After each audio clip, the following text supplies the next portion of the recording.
Hello everyone, a very warm welcome to my channel Study with Soham. Today we are going to take off a topic from our Treasure Trove book. We are doing a short story today from the class 9 and 10 Treasure Trove book for ICSE. The name of the story is Hearts and Hands. So let's read the box first and then let's begin with the story. So the writer of the story, the short story Hearts and Hands, is O. Henry. So we all know his name by O. Henry, but that's a pen name. What is the meaning of a pen name? Pen name means a fake name or the name which is false. Okay. So his actual name is William Sidney Porter. So William Sidney Porter was an American writer who wrote under the pen name O. Henry. So pen name means a false name. Okay. His short stories are well known for the ready wit. What's the meaning of ready wit? Humor. Okay. So in his stories were not boring type, or it was rather humorous or hilarious. Okay. Ready wit, gentle humor. So it was not a very exciting humor, it was a gentle humor. Okay. And surprising endings. So his stories always ended with a surprise. At the last of the story you find a strange thing which is a surprise.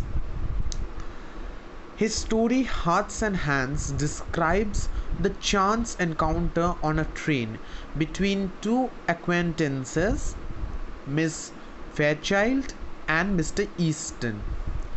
The situation turns awkward when Miss Fairchild notices that Easton is handcuffed to a grim-looked man.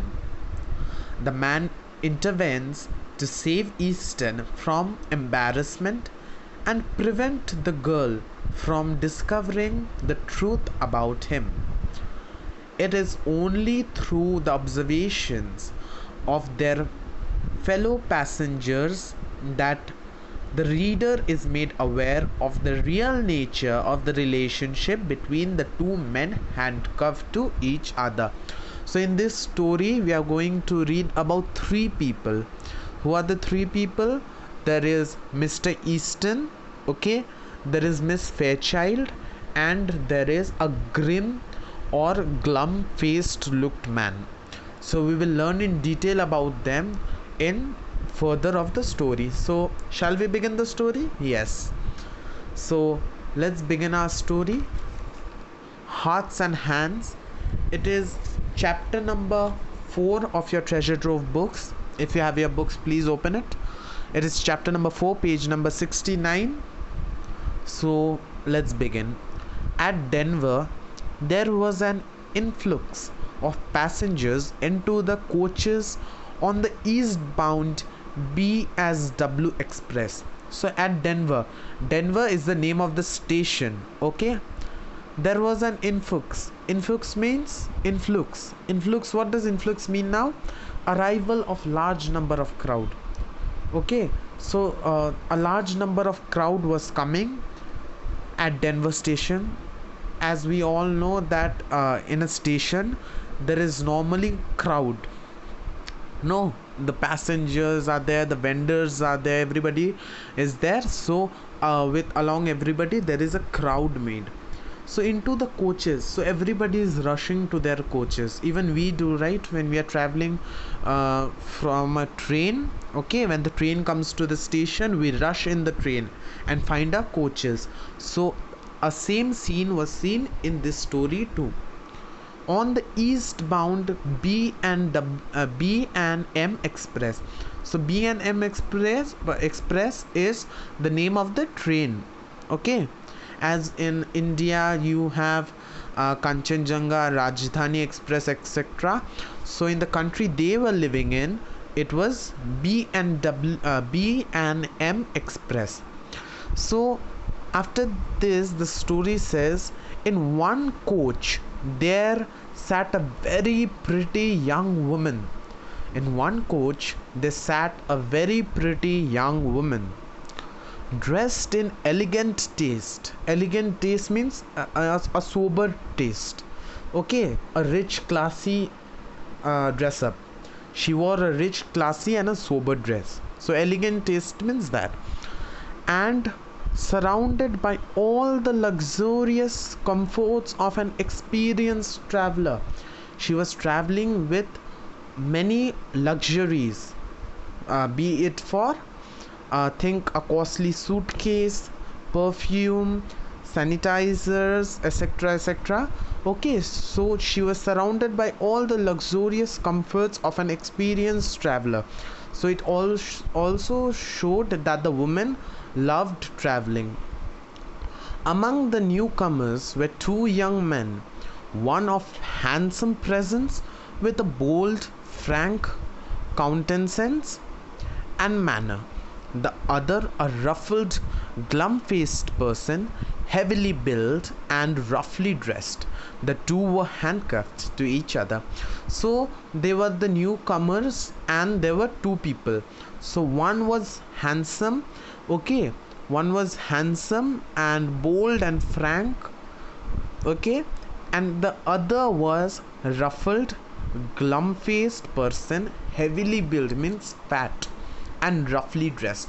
Roughly dressed means he was dirtily dressed or messily dressed. Okay, so there were two newcomers in the coaches where Miss Fairchild was sitting.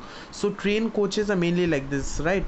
There is one seat and there is the other seat, and up there are two bunkers. So think Miss Fairchild was sitting in this coach, and the two persons who came, they were in the opposite coach to Miss Fairchild.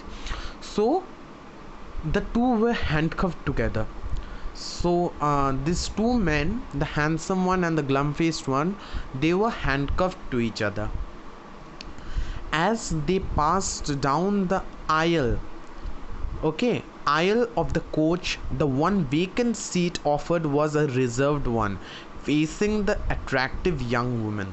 So their seat was facing the attractive young woman. Okay,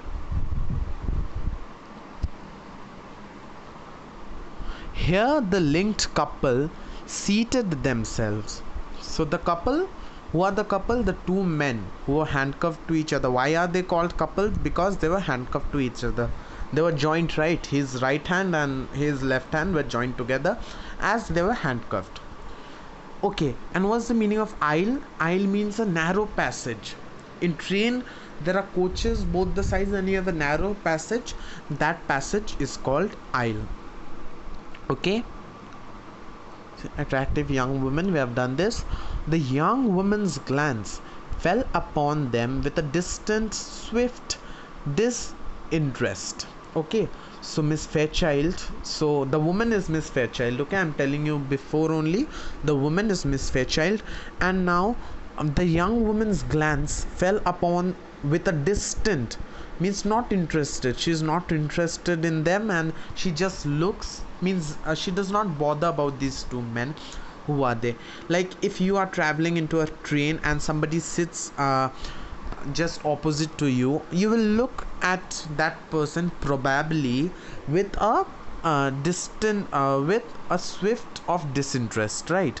You won't want to know that who is he, where was he born, this, that. So even she minded her own business and just looked once, had a glance with disinterest. Okay, very very clear. So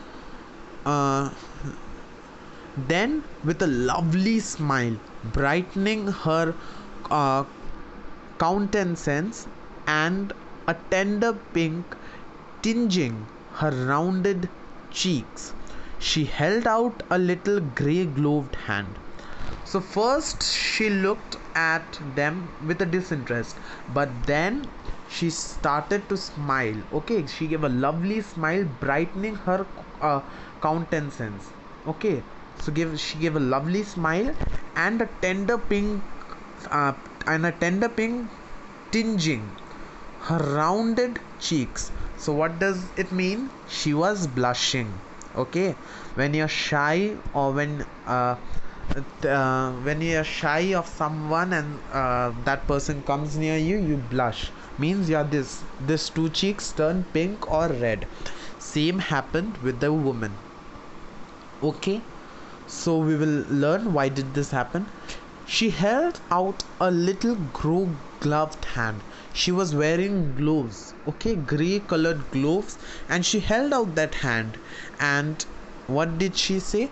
When she spoke, her voice, full, sweet, and deliberate, proclaimed that its owner was accustomed to speak and be heard. So her voice was so sweet that who is listening cannot ignore her. Okay, her voice was very sweet and deliberate. Okay, so the person who is listening cannot ignore her. Now she says, well, Mr. Easton, if you will make me speak first, I suppose I must. Don't you ever recognize old friends when you meet them in the West? So she recognizes Mr. Easton. Okay, the woman is Miss Fairchild and she recognizes Mr. Easton now. And what does what does she say? That if you let me speak first. Okay, so if you don't recognize me, well, Mr. Easton, if you will make me speak first, because Mr. Easton is not speaking to her, right? So she says, well, Mr. Easton, if you will make me speak first, I suppose I must. Means I think I must. Don't you ever recognize old friends when you meet them in the West?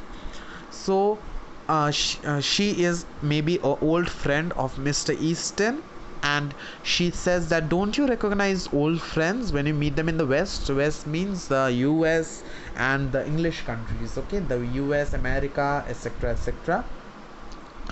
The younger man roused himself sharply at the sound of her voice, seemed to struggle with a slight embarrassment, which he threw off instantly, and then clasped her fingers with his hand.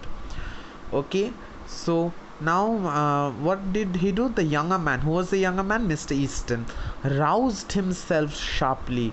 Okay, so he roused himself at the sound of her voice. So now, hey, somebody is speaking to me. Okay, Miss Fairchild is speaking to me. So he roused himself and seemed to struggle with a slight embarrassment. Okay, he was a little bit embarrassed within. Okay, and which he threw off instantly and clasped his fingers with his left hand. Why left hand? Because from the right hand he was handcuffed. It's Miss Fairchild, he said with a smile. I'll ask you to excuse the other hand. It's otherwise engaged just at present. Why is the right hand engaged? Because he is handcuffed to the glum-faced man. So now he recognizes, okay, it's Miss Fairchild. He slightly raised his hand, bound at the wrist by the shining bracelet. Shining bracelet means the handcuff, to the left one of his companion. Companion was the glum-faced man. The glad look in the girl's eyes slowly changed to a bewildered horror. Why will it not change? So if you see a friend handcuffed, okay, and he's going to the police station, you think, of course, if you see somebody handcuffed to somebody, you will obviously think, the first thought that will strike your mind is, this guy is going to the police station. He has he is accused of a crime. So that will be the first thing striking your mind. And the same thought struck Miss Fairchild's mind too. The glow faded from her cheeks. Her blushing cheeks were not blushing anymore. Her lips parted in a vague, relaxing distress. She was tense now. Hey, this man is going to the jail. He's going to the police. Easton, with a little laugh, as if amused, was about to speak again when the other forestalled him. Forestalled means he spoke before him, okay, in order to protect him. Okay, now what does the glum faced man say? Let's see. The glum faced man had been watching the girl's countenance with veiled glances. Veiled glances means once he was looking, once again he was turning his eyes back, like that. From his keen, shrewd eyes. Shrewd eyes means cunning eyes. Okay, he had cunning eyes. So now the glum faced man is saying, "You'll excuse me for speaking, miss, but I see you are acquainted with the marshal here." Now the story changes, okay? So now the glum faced man, I'm saying you the story in brief once. The glum faced man is actually the marshal, and Mr. Easton is accused of a crime. What crime? Counterfeiting. Okay, so now as the glum faced man starts that noticing that these two, Mr. Easton and Miss Fairchild, are in some kind of relationship, okay, maybe love, or there was previous love between them. So now the glum faced man is pretending to be the criminal, and he wants to make Mr. Easton the marshal. Okay, so now he says, "You will excuse me for speaking, miss, but I see you are acquainted with the marshal here." Means you know the marshal here. He is not the marshal, eh? Mr. Easton is the criminal, but the glum faced man wants to protect him. "If you will ask him to speak a word for me when we get to the pen." Pen means jail. If you'll ask to speak a word for me means if you will ask him to, please ask him to speak in favor of me when we reach the jail or pen. He will do it, and it'll make things easier for me there. Okay, so he says that if you ask him to speak a word for me, to speak in favor for me in the jail, it will make my life easier there. He's just pretending, eh? "He's taking me to Leavenworth prison. It's 7 years for counterfeiting." So he's taking me to Leavenworth prison, and the punishment is for 7 years, and the crime is counterfeiting. Now Miss Fairchild says, "Oh," said the girl, with a deep breath and returning color. Returning color means the pink cheeks, the blushing cheeks. Okay, so that is what you are doing out here, a marshal. So he says, "Oh, Easton, you have turned out to be a marshal." Means she's maybe proud, because if you think your friend becomes a police, okay, your boyfriend, girlfriend, your lover becomes a police, you'll obviously be happy. So she says, "Oh, so that is what you are doing here, a marshal." Now Mr. Easton says, "My dear Miss Fairchild," said Easton calmly, "I have to do something. Money has a way of taking wings onto itself, and you know it takes money to keep step with our crowd in Washington. I saw this opening in the West, and well, a marshalship isn't quite as high a position as the ambassador." So even Mr. Easton now understands that the game is a bit different now. Means the marshal is acting to be the criminal, and the criminal is acting to be a marshal. So now after everything, see, Mr. Easton says that, "Yeah, I had to do something because I was in lack of money, this, that." And he says now marshalship isn't quite as high position as of ambassador. So Miss Fairchild, she has a boyfriend. She had a boyfriend who was an ambassador. Okay, so maybe before the ambassador was Mr. Easton, after that came the ambassador. So now what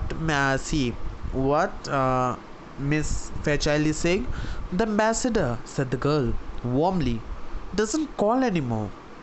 He needn't ever have done so. You ought to know that.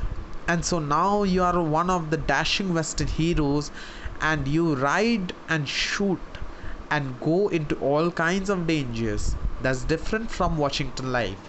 You have been missed from the old crowd. So now she says the ambassador does not call anymore for a long time. So she's indicating that I am single and ready to mingle. Okay, she's indicating that she's single. And she also says that you are missed from our friend circle, means the old crowd. Old crowd means the friend circle. The girl's eyes, fascinated, went back windingly a little to rest upon the glittering handcuffs. So the girl's eyes fascinated and went back. Again, the girl's eyes went back where? To rest upon the glittering handcuffs. So she again put her eyes to the handcuffs and looked at the handcuffs. So now Mr. Easton is speaking. Don't you worry about them, miss. No, not Mr. Easton. The marshal, the actual marshal, the glum-faced man is saying, don't you worry about them, miss, said the other man. All the marshals handcuff themselves to the prisoners to keep them from getting away. Mr. Easton knows his business. So the real marshal is saying that don't worry about them, miss. The handcuffs, don't worry about them, because all marshals do handcuff themselves with the prisoners in order that prisoner cannot run away. Okay, to keep them getting away means run away. Mr. Easton knows his business, means Mr. Easton knows his marshalship well. Now Miss Fairchild is speaking. Will we see you again soon in Washington? Asked the girl. Okay, the girl, Miss Fairchild, will we see you again in Washington? So now Mr. Easton says, not soon, I think, said Easton. My butterfly days are over, I fear. Because, see, Mr. Easton is the real criminal. No.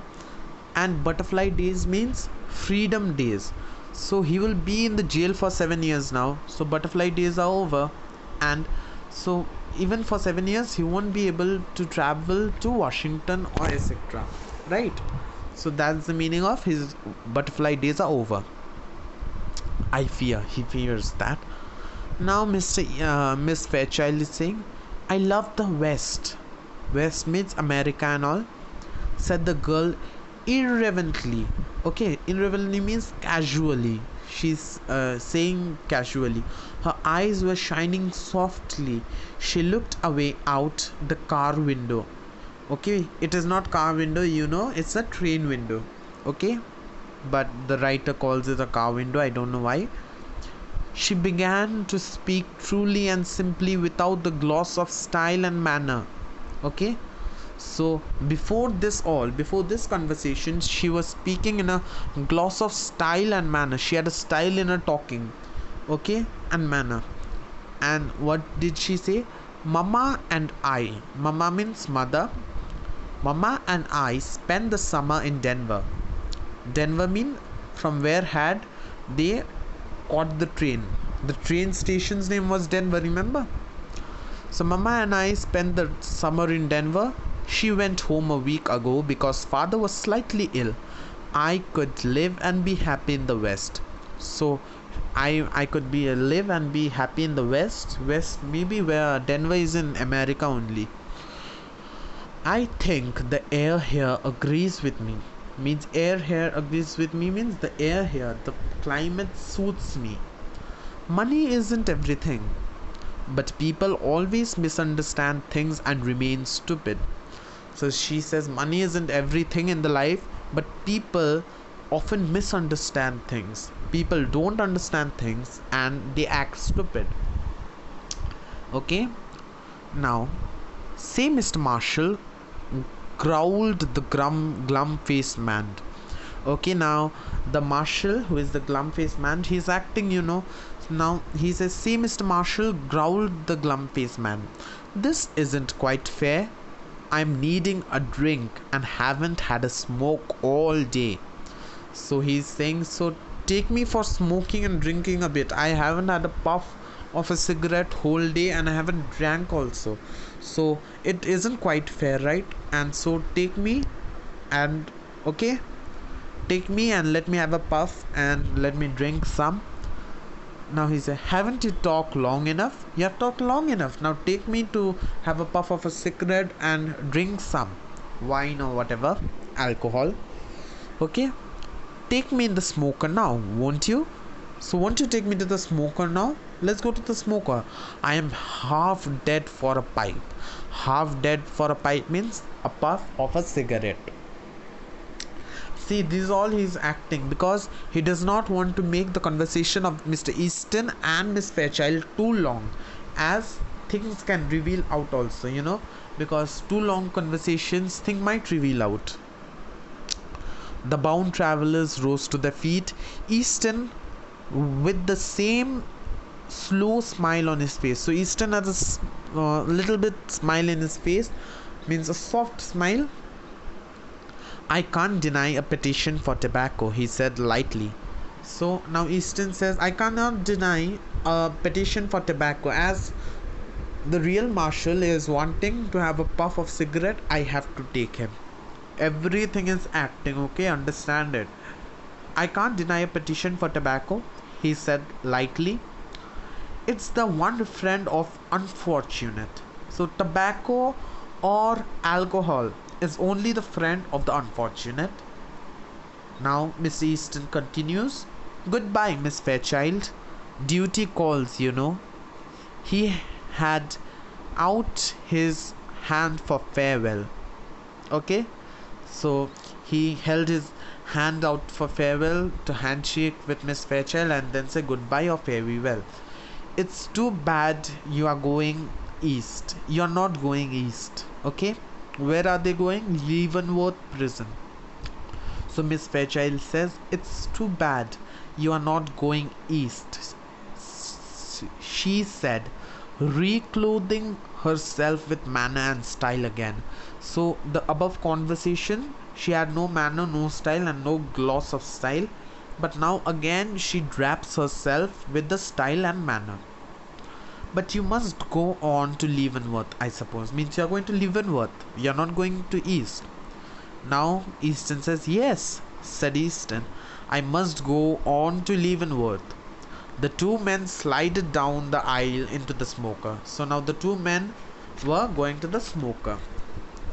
The two passengers in seats nearby had heard most of the conversation. So there were two men at the opposite seat. Okay, there were two passengers and they had heard almost the whole conversation.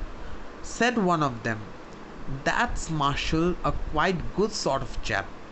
Okay, that Marshall's a quite good sort of chap, means that Marshall is a good guy. Okay, he's a good chap. Some of these Western fellows are all right. So some of the Western fellows are all right, they're good. Pretty young to hold an office like that, isn't he? So he said, pretty young to hold an office like that, isn't he? Asked the other. He said, young? Exclaimed the first speaker. Why? Oh, didn't you catch on? Say, did you ever know an officer to handcuff a prisoner to his right hand? So an officer will always be handcuffed with his left hand and the prisoner's right hand. But here it was the opposite. Mr. Easton had his right hand and the marshal had his left hand. So the story is clear now. Okay. The last thing. Did you ever know an officer to handcuff a prisoner to his right hand? So an officer never means puts his right hand to handcuff for a prisoner. There is the left hand of the officer and the right hand of the prisoner. So think this hand is the prisoner's hand and this hand is the officer's hand. It will be like this. Okay, but in that case it was opposite. Okay, so the story ends by an exclamation of the prisoner's right hand. Okay, so this was it. See, the story ended with a surprising ending.